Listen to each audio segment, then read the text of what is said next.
বিস্ময় জাগা নিয়ে সব সাই-ফাই নোবেল কিংবা হলিউড কাঁপানো টার্মিনেটর সিনেমা থেকে হিউম্যানয়েড রোবট চলে এসেছে বাস্তব জীবনে। হোন্ডার আসিমো রোবট দিয়ে এই বিশ্বব্যাপী নতুন দিগন্তের শুরু হয় ২০০০ সালে। রাতারাতি সেলিব্রিটি হয়ে ওঠে আসিমো। এক দশক পর ডগ রোবট স্পট উন্মোচন করে ইউটিউবে ভাইরাল বনে যায় বোস্টন ডাইনামিক্স। দৃশ্যপটের নতুন বিস্ময় নিয়ে হাজির হয় টেসলা। রোবট ট্যাক্সি লঞ্চ পার্টিতে পুরোপুরি মানুষের সাথে মিশে যায় তাদের অপটিমাস রোবট। অতিথিদের পানীয় পরিবেশন করতে থাকা অপটিমাসকে দেখে যেন সিনেমার স্ক্রিন বা কমিকের পাতা থেকে উঠে আসা পরাবাস্তবতা। তিনটি ভিন্ন সময়ের এই তিনটি গল্পই প্রমাণ করে প্রযুক্তি কত এগিয়েছে, যেন কল্পনা আর বাস্তবের মধ্যে কোনো ফারাক নেই। এই তো সেদিন আমরা দিনে আইজ্যাক আসিমভ আর রাতে স্টার ওয়ার্সের গল্পে বুঁদ হয়ে থাকতাম। সেই গল্পের আইরোবট কিংবা পর্দার R2D2, C3PO, রোবোকপরা কল্পবিজ্ঞানের দুনিয়ায় নিয়ে যেত আমাদের। আজকের হিউম্যানয়েড রোবট যেন তারই উন্নত সংস্করণ।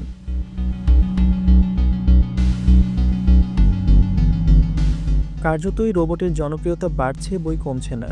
বিশেষত বয়স্ক লোক বেশি বা জন্মহার কম এমন দেশগুলোতে শ্রমের বিকল্প হিসেবে জনপ্রিয় হচ্ছে রোবট। গোল্ডম্যান স্যাক্সের মতে ২০৩৫ সালের মধ্যে হিউম্যানয়েড রোবটের বাজার দাঁড়াবে $৩৮ বিলিয়ন। বিনিয়োগকারীরাও তাই এদিকে বিশেষ নজর দিচ্ছে। আর দেবেই না কেন, কম্পিউটার ভিশন, সেন্সিং এবং মেশিন লার্নিংয়ের অগ্রগতির ফলে রিয়েল টাইম অবজেক্ট রিকগনিশন এখন মুহূর্তের ব্যাপার। স্যান ফ্রান্সিসকো শহরের স্বয়ংক্রিয় উবার রাইড কিংবা ক্যাম্পাসে খাবার ডেলিভারি রোবট, এসবই জানিয়ে দেয় রূপকথার বাস্তব অস্তিত্ব। এরপরেও কিছু হার্ডওয়্যার চ্যালেঞ্জ থেকেই যায়। শারীরিক ভারসাম্য রক্ষা তার অন্যতম। তবে বোস্টন ডাইনামিক্স ও অ্যাজিলিটি রোবোটিক্স ইতোমধ্যে মানুষের মতো চলাচলের উপযোগী কম্পোনেন্ট তৈরি শুরু করেছে। অন্যদিকে মানুষের হাতের মতো শৌখিন ও দক্ষ মোটর দক্ষতা এখনও হয়ে ওঠেনি রোবটের। নিত্য নতুন প্রযুক্তির সেন্সরের মাধ্যমে রোবোটিক হ্যান্ডে কোনো বস্তু ধরা, নিয়ন্ত্রণ এবং ঘোরানোর সক্ষমতার উন্নতি হচ্ছে প্রতিনিয়তই। তবে আসার কথা হলো হাই প্রিসিশন গিয়ার, অ্যাকচুয়েটর সহ বিভিন্ন অত্যাধিক প্রযুক্তির টুলসের দাম কমছে উল্লেখযোগ্য পরিমাণে। গোল্ডম্যান স্যাক্সের তথ্য বলছে রোবটের উৎপাদন খরচও কমেছে আগের তুলনায় 40%। ফলে আরও বড় বড় কোম্পানি আর ভেঞ্চার ক্যাপিটালিস্টদের বিনিয়োগ বাড়ছে এ খাতে। যুক্তরাষ্ট্রভিত্তিক আইটি কোম্পানি অ্যাকসেঞ্চুর সম্প্রতি বড় বিনিয়োগ করেছে স্যাংচুয়ারি এআই নামক হিউম্যানয়েড রোবট ডেভেলপার প্রতিষ্ঠানে। তবে খেলা সবচেয়ে জমিয়ে তুলেছে অ্যামাজন, বোস্টন ডাইনামিক্স এবং টেসলার মতো কোম্পানিগুলো। অ্যামাজন ইতোমধ্যেই নিজস্ব গুদামে 7,50,000 রোবট মোতায়েন করেছে। এর পাশাপাশি অ্যাজিলিটি এআই এর মতো স্টার্টআপেও বিনিয়োগ করেছে। তাদের রবিন রোবোটিক আর্ম গত বছর ৩০০ কোটি পণ্য তোলার রেকর্ড করেছে। এদিকে বোস্টন ডাইনামিক্সের অ্যাটলাস রোবট তাক লাগিয়েছে দুপায়ে ভারসাম্য রক্ষা করে। আর Figure AI next generation robot তৈরির জন্য পার্টনারশিপ করেছে বিএমডব্লিউর সাথে।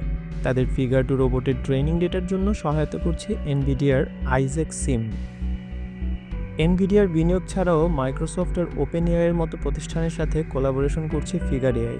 ফলে বোস্টন ডাইনামিক্স আর টেসলার প্রতিযোগী হয়ে উঠছে প্রতিষ্ঠানটি। অন্যদিকে এনভিডিয়ার আছে জেনারেল পারপাস ফাউন্ডেশন মডেল, যা ভিজুয়াল, অডিও এবং সেন্সর ডেটার মতো মাল্টিমোডাল ইনপুট থেকে কমপ্লেক্স ডিসিশন নিতে সহায়তা করে রোবটদের। এছাড়া তাদের হিউম্যানয়েড রোবট ডেভেলপার প্রোগ্রাম নির্মাতাদের জন্য এআই মডেল, সিমুলেশন ফ্রেমওয়ার্ক এবং কম্পিউটিং প্ল্যাটফর্ম সরবরাহ করে।